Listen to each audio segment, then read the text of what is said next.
एक समय की बात है। एक विशाल जंगल के हृदय में शेरा नाम का एक शक्तिशाली शेर रहता था।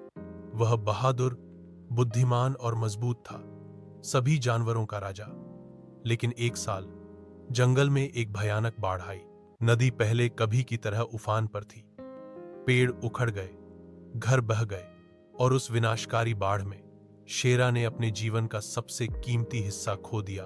उसका परिवार, उसकी साथी और शावक थे, चला गया, बहते पानी द्वारा ले जाया गया। उस दिन से शेरा जंगल में चुपचाप घूमता था। कभी गर्व से दहाड़ने वाला शेर जो शक्ति और करुणा से शासन करता था, अब छाया में रहता था। उसकी आंखें सुस्त थीं और उसका दिल टूटा हुआ। अब वह दहाड़ता नहीं था, शिकार नहीं करता था या अपने चट्टानी सिंहासन पर नहीं बैठता था।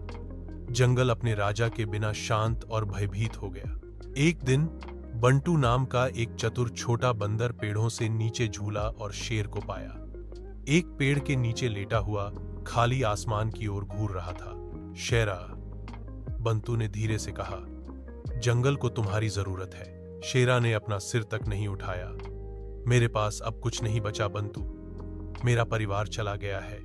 एक रिश्तेदार क्या है ग बिना उसके परिवार के। बांटू एक बार गंभीर होकर उसके बगल में बैठ गया। शेरा, मैं तुम्हारा दर्द जानता हूं। बाढ़ ने हम में से कई लोगों को ले लिया, लेकिन तुम्हारा परिवार, वे सिर्फ तुम्हारे शावक नहीं थे।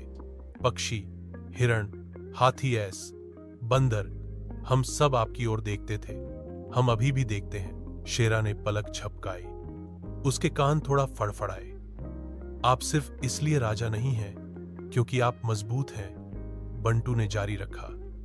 आप राजा हैं क्योंकि आप कर सकते हैं। रे, आपने हमें खतरे से बचाया, विवादों को सुलझाया और जंगल में संतुलन बनाए रखा। आपके बिना अराजकता आ रही है। लकड़बग्घे कमजोरों से चोरी कर रहे हैं, बूढ़े और जवान बाहर जाने से डरते हैं। लेकिन मैं कैसे नेतृत्व कर सकता हूं जब मैंने सब कुछ खो दिया है? शेरा ने कांपती हुई आवाज में पूछा। आपने सब कुछ नहीं खोया है, बांटू ने धीरे से कहा।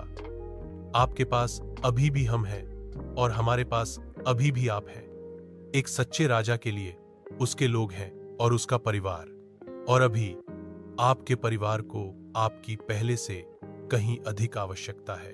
वहां सन्नाटा था। फिर धीरे धीरे शेरा खड़ा हुआ।